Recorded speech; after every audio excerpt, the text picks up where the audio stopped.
ซื้อแก้มลุงแก้ม19โดยผ่านมาโดยสบายดีFC เบอร์ทุกคนเด้อยินดีต้อนรับทุกคนเข้าสู่ช่อง YouTube ของสาวบุญเปียงสาวลาวมาพบกับสาวบุญเปียงในมื้อนี้ก็เป็นยามกำลังสิเที่ยงเนาะทุกคนมื้อนี้ทางสาวเปียงก็กำลังสิเดินทางไปหาสาวโสดเปิดใจเด้อสิพาหนุ่มโสดหรือว่าคนที่ยังบ่มีคู่มีคิงเนาะไปหาสาวโสดไปตามหาสาวโสดคือเก่าวันนี้ก็เป็นแนวใดก็ฝาก FC กดไลค์กดแชร์กดติดตามให้สาวบุญเปียงเด้อเพื่อเป็นกำลังแห่งใจในการทำคลิปต่อๆไปเนาะถ้าหากว่าเว้าผิดพลาดหรือว่าพฤติกรรมใดบ่เหมาะสมทางสาวบุญเปียงก็ต้องขอโทษไว้ก่อนเด้อ FC เด้อโดยสำหรับช่องทางติดต่อสามารถทักหาทางสาวบุญเปียงได้ทางเฟซและก็ LINE เด้อทักมาเอานางสาวบุญเปียงได้เนาะส่วนตัวเนาะทุกคนเนาะจะแนะนำให้บ่ว่าจะเป็นเฟซไลน์ก็สามารถทักหาได้ถ้าคนใดที่ว่าคนหา ID ไลน์ของสาวบุญเปียงแล้วมันบอกว่าไม่พบผู้ใช้แนะนำให้สแกน QR code ในคลิปวิดีโอเด้อก่อนที่จะเข้าเนื้อหาแต่ละคลิปเนาะอยู่ในต้นคลิปสาวบุญเปียงจะหรือว่าแปะ QR code ไว้ให้ทุกคลิปเลยจะมีเด้อทุกคนเด้อสามารถย้อนหลังไปเอาได้เนาะถ้าว่าบ่ทันหรือบ่เห็นเนาะสามารถกลับไปเบิ่งหรือว่ากดขึ้นเบิ่งน้ำหลังก็จะเห็นเลยโดย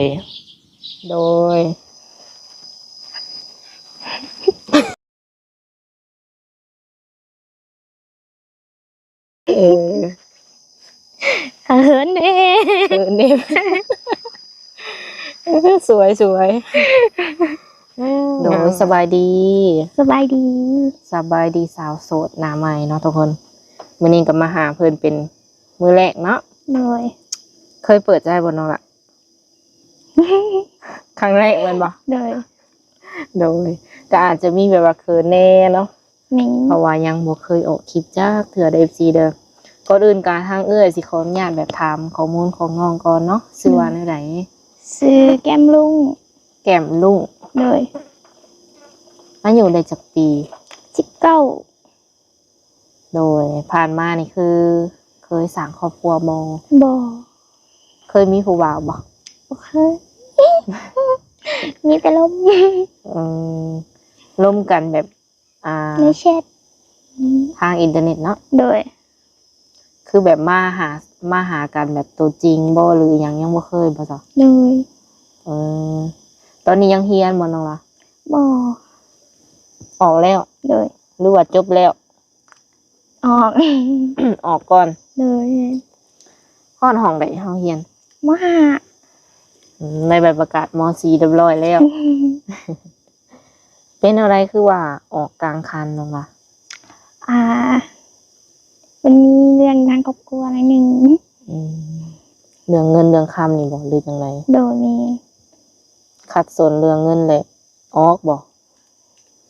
น้องหลาเคยไปหาเงินบอกยังตั้งแต่เรียนจบมานี่เคยไปใส่แบบไกลสุดมีเคยมาสวรรค์ไกลสุดออกจากบ้านนี่ไกลสุดแม่นสวรรณเขตเนาะในตัวเมืองอยู่ในตัวเมืองสวรรค์นึงไปแบบเมืองถอกเมืองไทยอย่างแบบนี้นี่เคยไปยังบ่เคยมีญาติพี่น้องอยู่ทางนั้นอยู่บ่แม่ไปเฮ็ดเวียกอยู่ฝั่งนั้นโดยมีพี่น้องอยู่แต่ว่าบ่ได้ไปเนาะคิดอยากไปหาเงินอยู่แถวไกลๆอยู่บ่ยังบ่กล้ายังญาติบ่โดยปัจจุบันนี่โสดบ่เนาะโดยยังโสดอยู่พร้อมเปิดใจแล้วโดยมื้อนี้น้องเพิ่นออกมาเปิดใจเนาะเปิดใจในมื้อนี้นี่มีแบบสเปคที่ว่าเฮาตั้งไว้อยู่บ่มักผู้ชายแบบใดมักใจสูงดำก็ได้ขาวก็ได้แต่ว่าใจเก่งขอสูงกว่าตัวเองสิบ่โดยแม่น้องหล่าสูงเท่าไหร่150แล้ว50ใครอยู่ซะเนาะ170นี่บ่ไหวได้เนาะหาผู้ชายสูงกว่า170 150กว่าๆขึ้นไปเนาะ โดย แต่เรื่องแบบว่ารูปร่างหน้าตาแบบผิวอิหยังนี่บ่เกี่ยว บ่ได้ก็ได้ อืมอยากได้ผู้บ่าวแบบ อยากคุยผู้บ่าวอายุประมาณจักปี อายุหลายกว่าเฮาขึ้นไป เอา20ขึ้นไปสิบอก โดย25ก็ได้25ขึ้นไป เอาใหญ่กว่านั้นจักหน่อยเนาะ ฮอดจักปีคิดว่า60ได้บ่หรือว่าแนวใด ได้แล้วขอจะเป็นคนเอาใจเก่ง อืมลักๆนี่เอาใจเก่งเนาะ เลย แล้วสมมุติว่าเพิ่นเป็นคนที่แบบว่าขี้หึงขี้หวงเนาะอยากโทรแบบเช็คตลอดประมาณนี้นะคิดว่าจะรับนิสัยเพิ่นได้บ่มักอยู่บ่ประมาณนี้ ก็บ่ค่อยปานนั้น อืม ถ้าว่าโทรมาเป็นบางเวลาจังซี่นี่ได้อยู่บ่ โดยได้ คะแนนว่าเฮาคุยกันเลยเข้าใจกันบอกว่าบ่ว่างก็คือ ให้เพิ่นเข้าใจอย่างประมาณนี้ โดยแม่ ก็ไปกันได้เนาะ โดย คันว่าบ่ว่างเด้อก็ยังโทรมานี่ คือจะบ่คุยเลยบ่หรือจังได ก็จะตีโตวออกห่างนี้แบบ อืม บ่มักคนจุจี้ อืมลองว่าเบิ่งดูสิ่งที่บ่มักอะ บ่มักผู้ชายจุจี้จุกจิกนั่นแหละเวลาเฮาบ่ว่างเขาบอกว่าบ่ว่างเพิ่นก็ต้องเข้าใจเฮาเวลาว่างแล้วเอาก็สิทักมาหาหรือว่าเพิ่นทักมาเฮาว่างเฮาก็ตอบ อืมประมาณนั้นเนาะ โดย มักผู้ชายแบบว่า ที่หน้าที่การงานบ่ บ่ก็ขอแต่เพิ่นดูแลเฮาได้นะ อืมบ่จำเป็นต้องว่ารวยอย่างเดียวสิบ่ โดย โดยก่อนอื่นขออนุญาตถามไปว่าข้อมูลของน้องเพิ่มเนาะปัจจุบันนี้น้องหละเฮ็ดเวียกอยู่บ่ อืม บ่ได้เฮ็ดเวียกเฮ็ดงานหยังเนาะ โดยนะ อาศัยอยู่กับไผ อาศัยอยู่กับแม่เฒ่า เฒ่าพ่อเด้ พอไปสร้างครอบครัวใหม่ พ่อคือความหมายนี่พ่อกับแม่แยกทางกันเนาะ โดยแม่น และแม่ก็ไปหาเงินอยู่ฝั่งไทยเนาะจ้ะว่าเนาะตอนนี้มันก็ยังอยู่ฝั่งไทยบ่ โดย อาศัยอยู่กับแม่เฒ่า ได้จักปีเลย เจ็บแล้ว อืม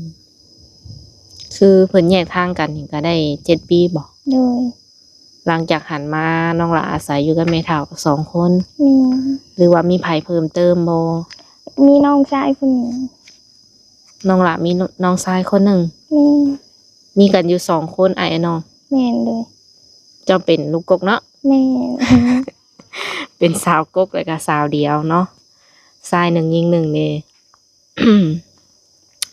คือน้องชายนี่เพิ่นยังเรียนบ่น้องละ โดย พอนี่เพิ่นก็ยังแบบติดต่อหาเฮาอยู่บ่ โดยแม่นก็ยังติดต่อหาอยู่ หลักๆนี่แบบว่าไผเป็นคนหาเงินหาคำแบบให้เฮาใช้ แม่นแม่ แม่ทรงยืนเฮาตลอดเลยแม่นบ่ โดยบาง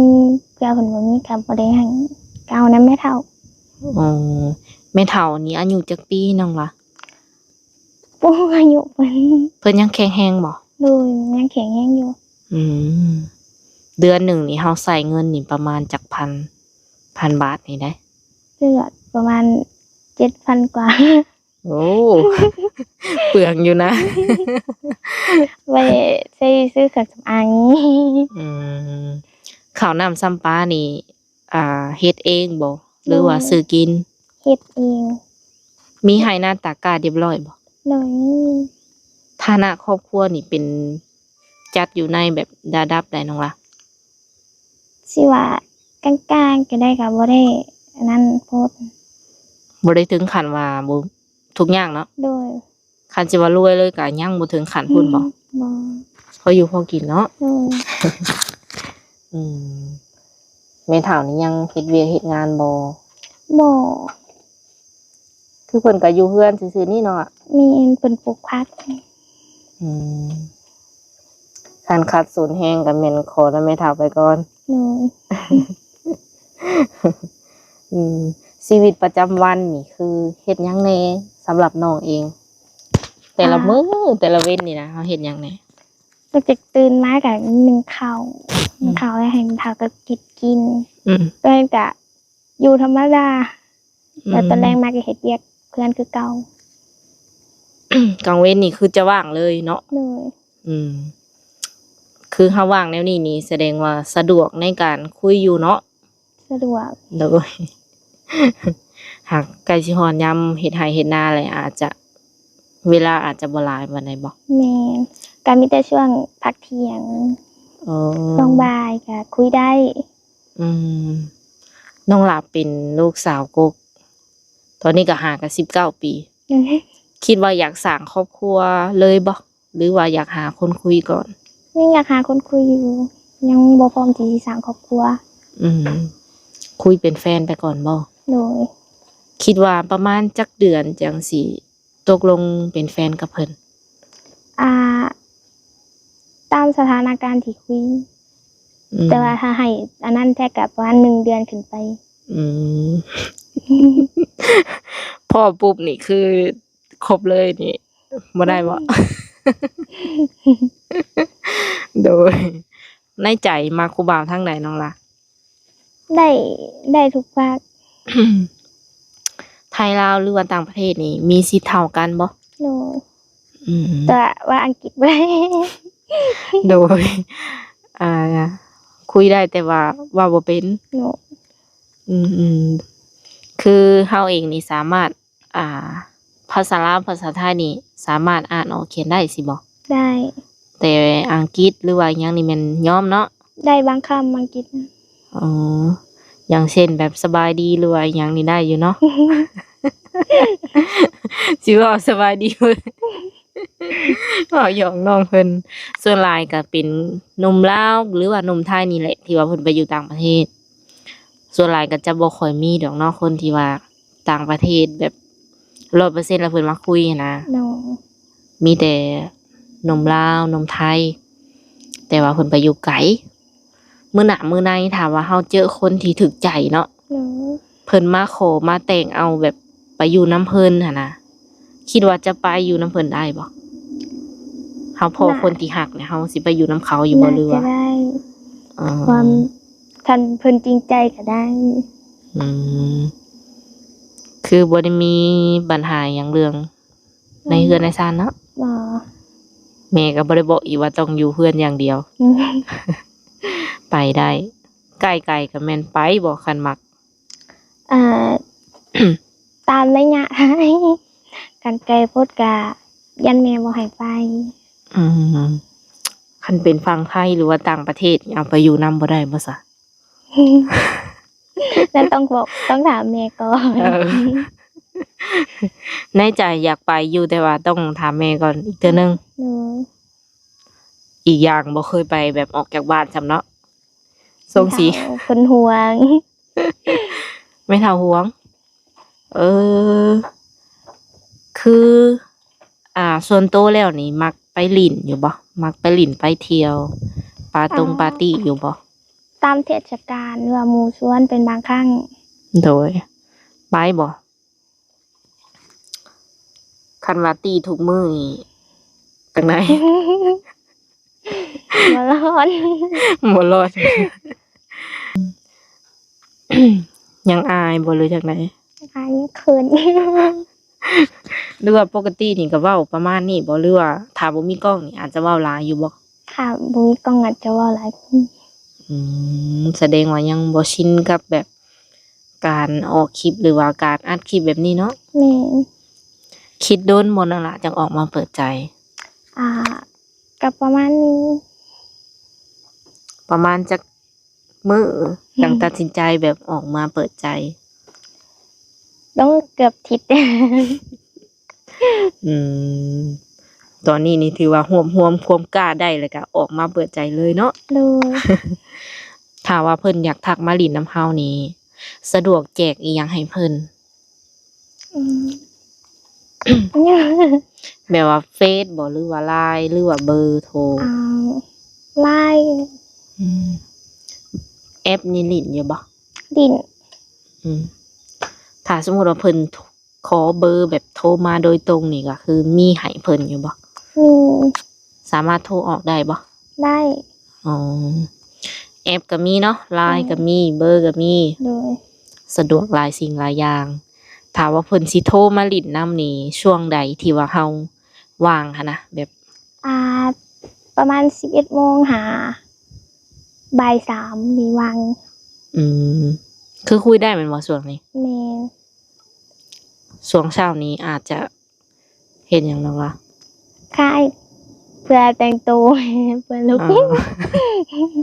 เพื่อลุกขึ้นมา นอนตื่นสวยบ่คือว่าเพื่อลุก ลูกไม้กินแล้วหนึ่งเขาวแล้วเขาไปนอนอีก อืมหักเรื่องแบบกับข้าวกับน้ำนี่น้องหลาเฮ็ดเป็นบ่ เป็น อยู่เฮือนนี่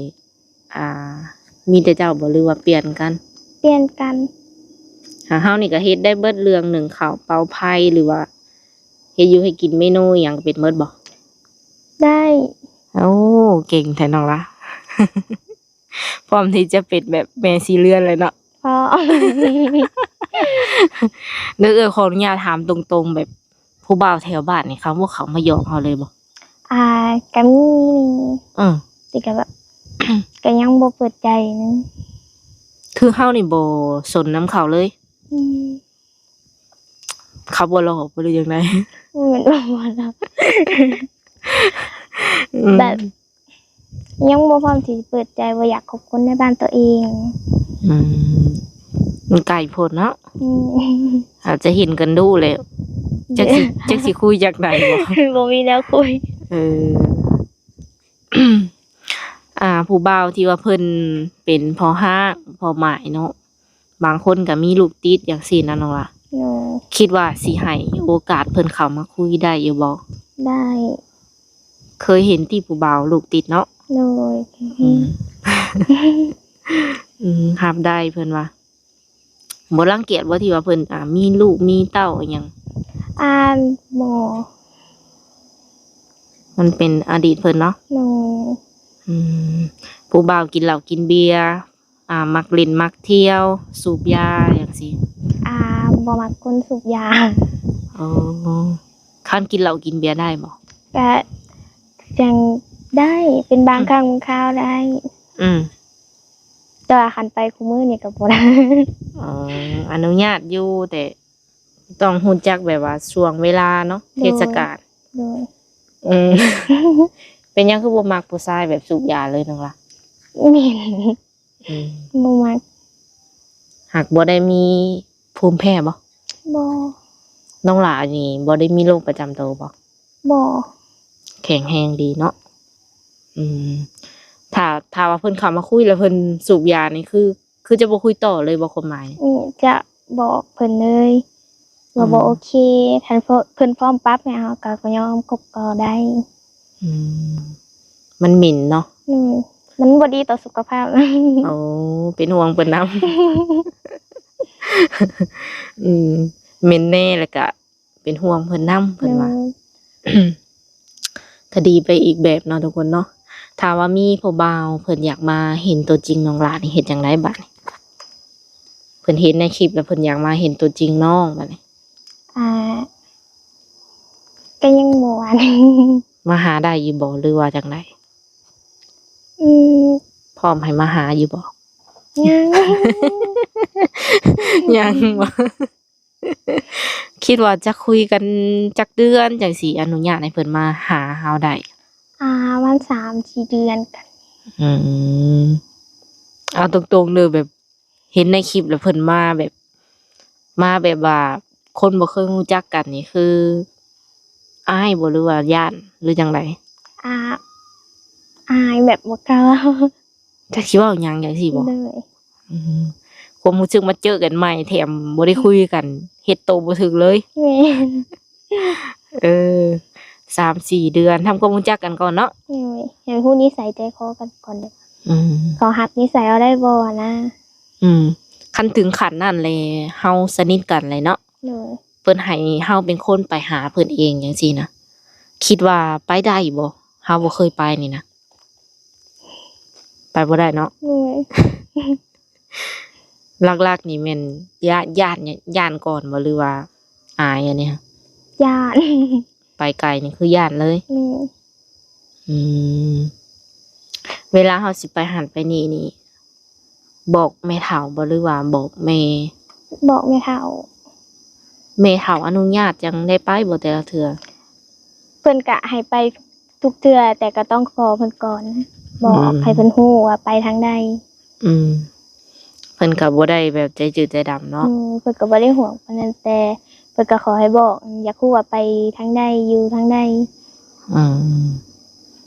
เคยไปปาร์ตี้นี่สูงสุดนี่จักโมงเพิ่นอนุญาตให้กลับบ้าน อ่า เที่ยงคืน แม่นต้องได้กลับคืนบ้านเนาะ หนู อืม คือน้องหลามาแบบบางมื้อเฮามาหลินจังซี่นี่ไผอยู่กับเพิ่นแบบ น้อง หักเพิ่นก็ไปมาได้อยู่เนาะ โดย คือเฮาอยู่แบบว่าอยู่กับแม่เฒ่า ส่วนพ่อเฒ่านี่เพิ่นไปไสก็ เป็นเสียแล้ว อยู่กันแค่3 คน โดยแม่น แบบบ่ได้รู้สึกว่าย้านอิหยังบ่กลางค่ำกลางคืน ว่า เพื่อนบ่ได้แบบมันอยู่ใกล้ๆกันเลยบ่นั้น หมายถึงอยู่ใกล้กับหมู่นี่ แม่นโดยติดกันเลย เออ มันก็เลยบ่เป็นตาย้านปานใดเนาะ โดยแม่น อืม ก็มีประมาณนั้นเนาะทุกคนสำหรับคนใดที่ว่าอยากทักมาหลินน้ำนองเพิ่นก็สามารถทักมาได้เนาะทาง LINE แนวใดก็อย่าลืมตอบเพิ่นเด้อถ้าว่าเพิ่นทักมา โดย บางคนก็อาจจะบ่มีหน้าปกก็มี แต่ว่าเพิ่นมีตัวตนแท้เด้ออืม ส่วนว่าโสดแท้ 100% บ่อันนี้ก็บ่กล้าบ่เอื้อยเองก็บ่กล้าแบบการันตีให้เนาะมีแต่ว่าเจ้าเช็คเอง ว่าเพิ่นแบบโสดได้อีหลีบ่นะหรือว่าลอยอีหยังมาคุย โดย เลยสุดท้ายนี้น้องหลาบมีหยังอยากฝากถึง ผู้บ่าวที่สิเข้ามาคุยบ่นับตั้งแต่มื้อนี้เนาะเป็นต้นไป แอ้วยังบอก ยังเขิน โอเคบ่เป็นหยังเนาะมีแต่ว่าคลิปนี้ทางเฮาก็สิได้ขอตัวจบไว้ก่อนเนาะน้องละมื้อหน้ามื้อในถ้าว่ามีเวียกงานหรือว่ามีอีหยังคืบหน้าก็สิมาอัปเดตใหม่ โดย โดยสบายดี